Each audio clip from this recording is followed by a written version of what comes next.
I've been in the U.S. since I was a baby, maybe 2 years old. So I never really knew this country, Mexico, until I was deported here. All my family are all citizens now. I've got 4 kids. I've got 4 beautiful kids that are waiting for me.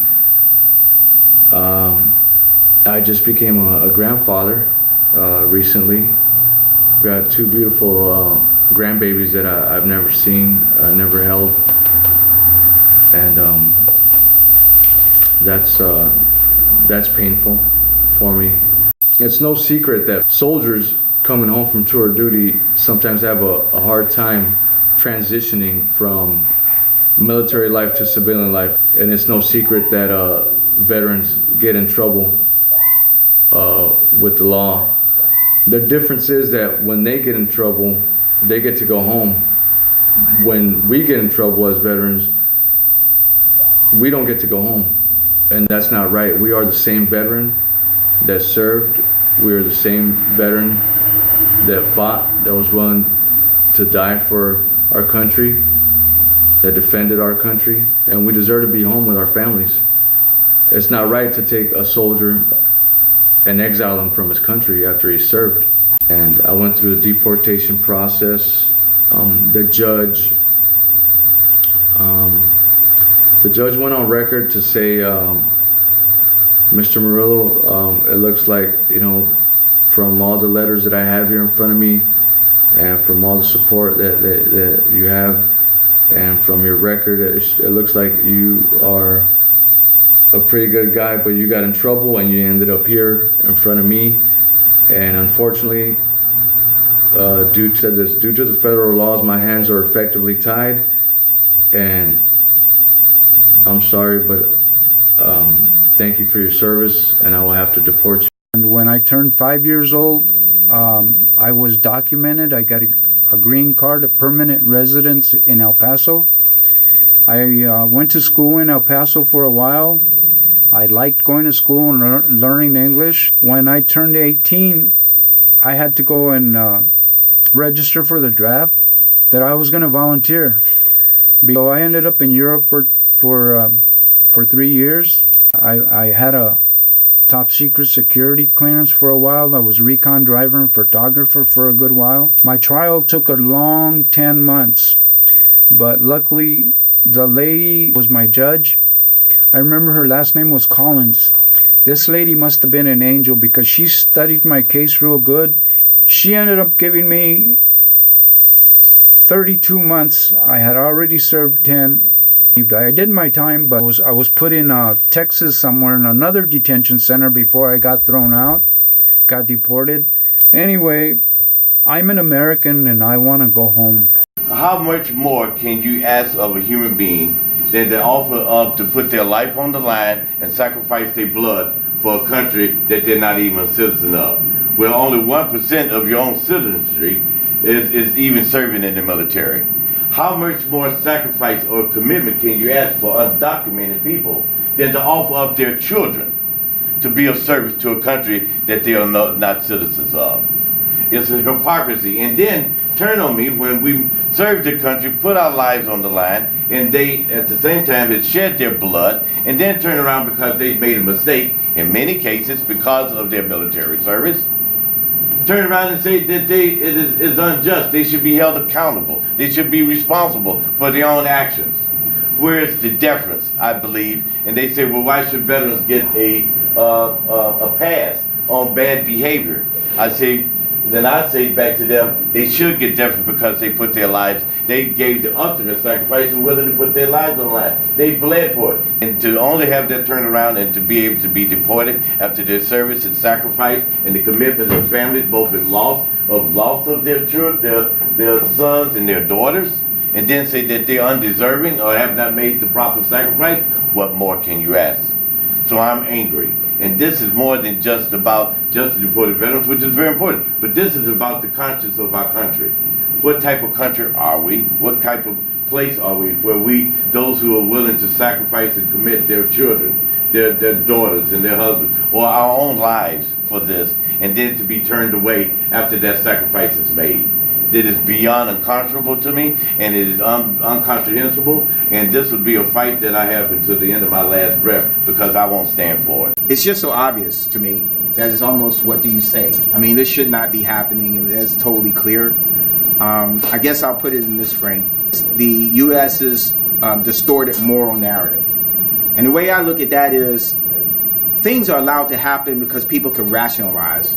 For example, in St. Louis recently, when it was really cold, a person was trying to stay warm in a dumpster, they froze to death. Now, you rationalize that by saying, well, the person's lazy, that's why they don't have a job. You know, so they're always rationalizing something. They're rationalizing deported veterans because you got in trouble, you know. And so that's one way to rationalize it. They're rationalizing it another way in that, well, you're honestly, it's racism, you know, so you're not white, you're not Christian, or whatever it is. So there's all these different ways that you can rationalize why something is right. But clearly that's a distorted moral narrative, because on the other side of it, supposedly, if you serve your country, if you love your country, if you do all these things, you know, veterans are always lifted up as being the best of the best and all that kind of stuff. But at the same time, you're deporting them. So there's a contradiction, a huge contradiction there. So just by me saying that, that just explains how ridiculous and absurd this situation is, right?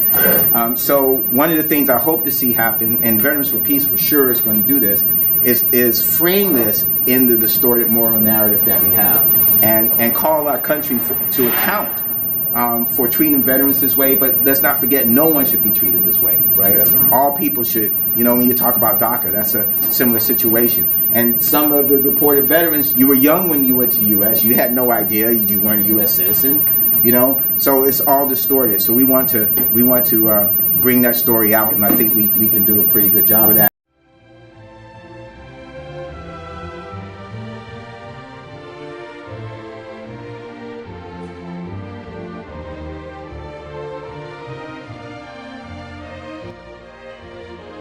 My wife had dropped me off at work, and she went back to the house, and as she was pulling out of the driveway to go to work, she got surrounded by several unmarked police units, and the officers that descended upon her told her that they were looking for somebody that was using my identification, you know, as identity theft, and he was a very terrible criminal, and they wanted to talk to me, see if I had maybe seen this person around, so that I could point them in the direction of who he was, so they could get this known criminal, you know, this very ferocious criminal off the street. They identified themselves as LAPD. So my wife called me. She was all scared, of course, you know, and told me what happened. Now, I didn't have any problem with the police because, again, the charge that I had been deported with was now dismissed. I had paid all my fines. I had, you know, the time that I had been sentenced to was all cleared. I mean, my record was, I can't say spotless because I did have, you know, those convictions, but I didn't owe the courts anything. On the contrary, I had started to clean up my record. So I had no second thoughts of calling this officer and, you know, cooperating with him to see, you know, to help them with what they were looking for. They ended up showing up to the place where I was working, and at that point, you know, it was determined that they were not LAPD. They were ICE, and the person that they were saying had stolen my identity was not true. They were looking for me. So at that point, and, you know, put me under arrest, and we're going to reinstate my deportation order. And at that point, I decided no. This part of the wall is reserved for the names of all the deported veterans that we know of that have been deported to date. So on this side is the names of the deported veterans that are deported, and on this side of the wall is the American flag upside down, which symbolizes veterans in distress. It means no disrespect to the American flag, because if you love your country, you love your flag. And as American veterans, we love our country.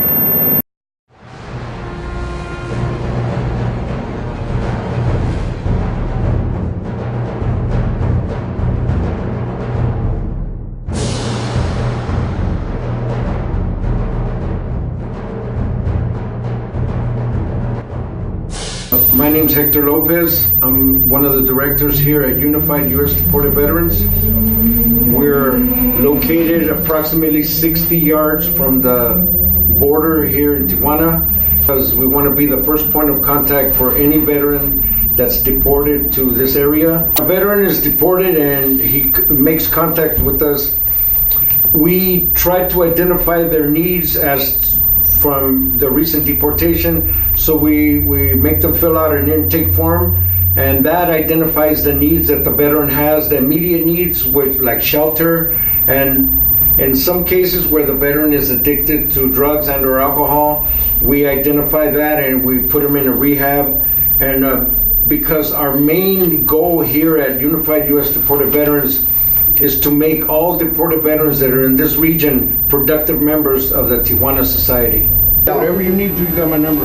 Last year, the governor of California pardoned 3 deported veterans on Easter, and we're trying to get the rest of the veterans that are here to get their pardons as well, because the majority of the veterans weren't included in the pardon process.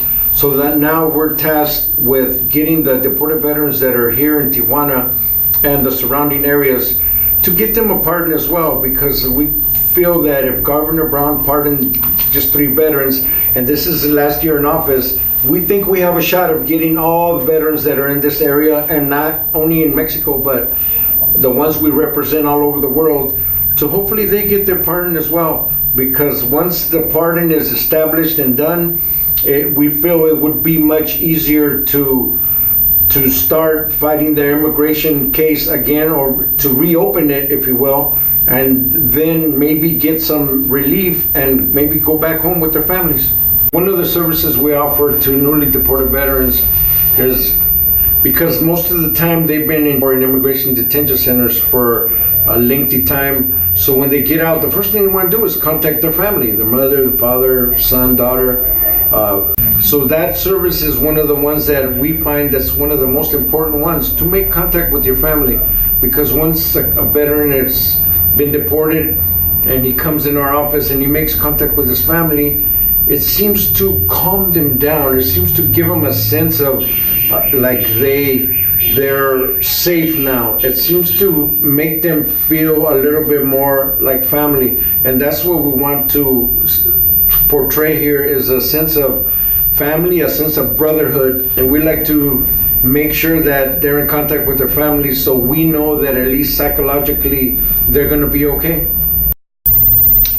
Hi, my name is Robert Vivar, and I'm co-director here at Unified U.S. Deported Veterans. It's very important for us to be that first line of defense to help them integrate into the community, as Hector says, in a productive manner. And it's also very important for us to do a tracking, to keep a tracking system of our deported veterans, to locate where they're coming from, where they're going, and of course offer them that assistance that they require here in the community. So that intake form is a very important, vital part. Some of the other things that we do offer them is, for example, obtaining their documentation to be able to function as a citizen or a resident here in Tijuana. Even though you may be a Mexican citizen, when you're deported with the shirt off your back, and that's about it. You don't have a birth certificate proving you're a Mexican, let alone a passport or anything like that. So it's very important that we immediately offer them the opportunity to assist them in obtaining all the documentation that they require, so that they can integrate here into the community and get ready to step into the workforce or educational force, so they can continue an education if that may be their desire. But at the same time, it's also very important for us to analyze what VA benefits they may be entitled to. We do have, for example, some of our deported veterans that because of their age, they qualify for a pension. So it's very important that if this be the case, that we immediately be able to file a claim or assist our deported veteran in filing his claim to get his benefits on the road. We also, of course, need to address their medical needs. And right now, at this time, it's a little bit more complicated to be able to provide them their medical needs because, of course, that's a tedious process that has to be addressed through the VA and medical exams. And that's something that even though there is now a procedure to have pension and compensation exams here in Mexico, it is not really 100% running. So there's still a lot of loose ends on it that need to be tied so that can be a little bit more fluid. Well, we recently had a veteran that was assaulted and he ended up with a fractured hip. So we had him in the general hospital here for a little over a month, and we couldn't get him the surgery he needed to repair his fractured hip. So we initiated a campaign, if you will, to start contacting all the senators and congressmen in the United States to try to get us the help we needed to try to get this veteran to the Veterans Administration where he can get the proper care that he needed.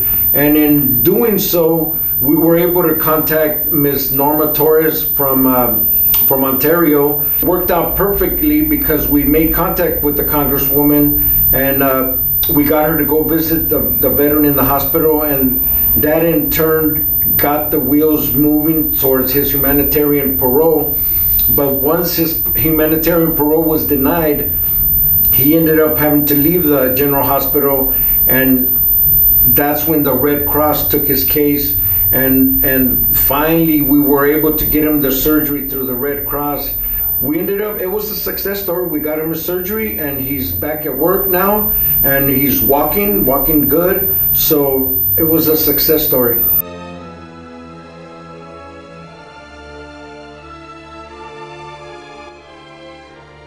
Good morning, everybody. As promised, we're out here at the prototype border sidewall, doing a little bit more work on our picnic, our binational picnic mural, red, white, and blue. Oh, okay. And then the Mexico, Red, white, and green. red, white, and green. Yeah.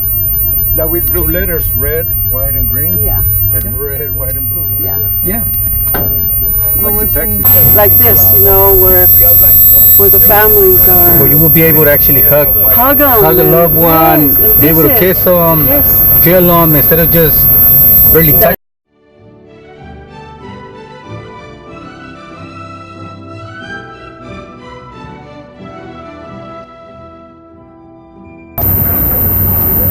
I know this guy. Ryan, very nice to meet you. Robert. Nice to meet you. Hector Lopez. Michael. Hey, good seeing you. How you doing? I'm doing well, thank you. How about yourself? Oh yeah. That's the one right there. We're here. How you doing? I'm Mike.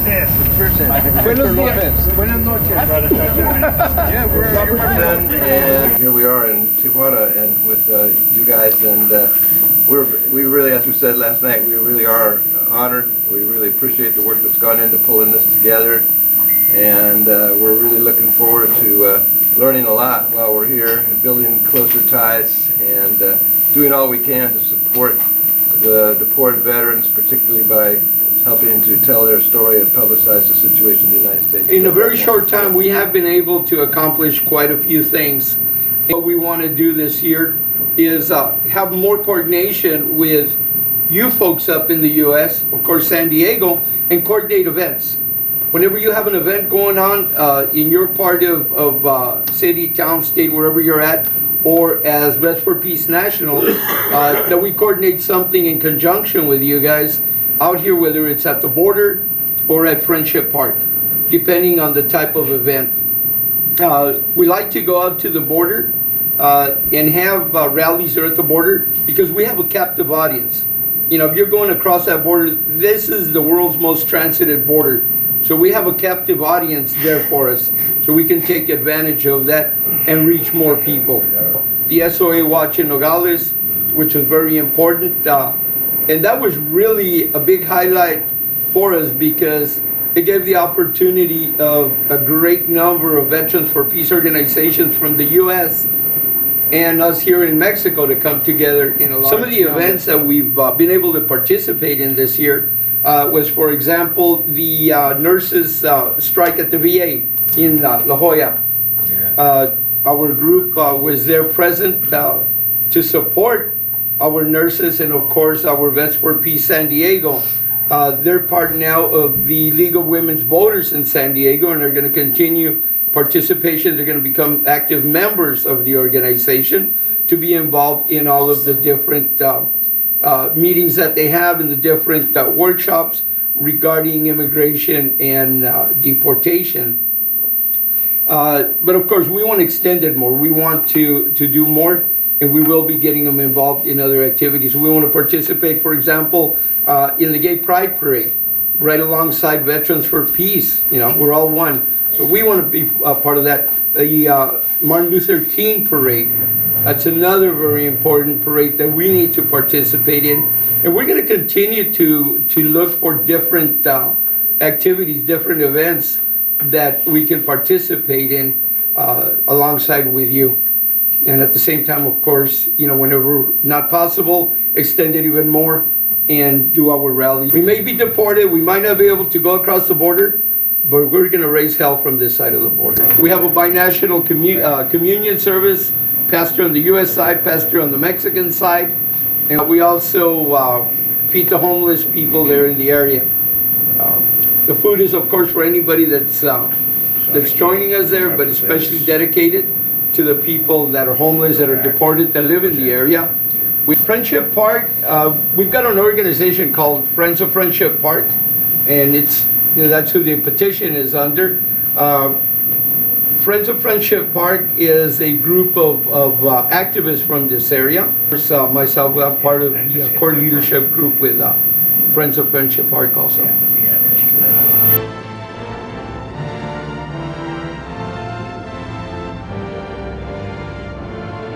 I pitched to them the idea of focusing this semester on the situation of the deported veterans. And that's why I'm here talking with you guys today, because what we like to do is design an applied research project where we document the experience of the deported veterans, and we do it probably in a little bit more qualitative way than, say, the ACLU study. So we sit and actually do long-form interviews with individual veterans, really getting their stories. But then we also talk to the other people affected by their deportation. And that includes their family members here, family members in the United States, and some other people that you guys may identify to us that you say, no, this is somebody who's shaped by this. You should talk people's stories, documenting the impact of a generation, produce a report for you guys that would look like, that would stand up as research that you could use with policymakers.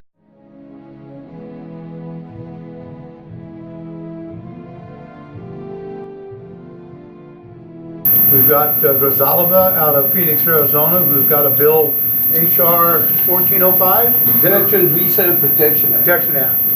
That's probably the one with the greatest promise, but what happens now is that not that these pieces of legislation make it out of committee, but the conversation takes place, and every single time a piece of legislation is put into the Congress, more sponsors, co-sponsors go on to that bill, therefore identifying our allies for future bills. When the presidency changes, when the Congress and the House change again. Lobbying efforts at the local level with VFP nationwide are really important with your local congressional representatives on this issue. Not talking to your congressmen and senators to start.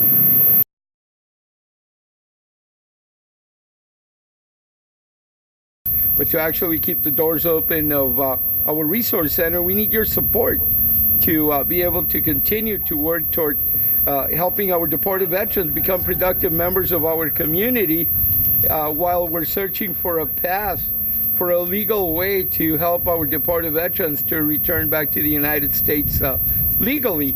And as you can see, the mural behind me, a soldier carrying another soldier across a wall.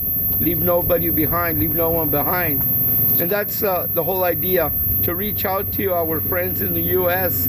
to help us not to leave any deported veteran behind. So please help us, support us, help us keep our doors open to our Unified U.S. Deported Veterans Office, where we're located just about 30 yards from the Ped West International Port of Entry here in Tijuana, Mexico. Thank you for your support.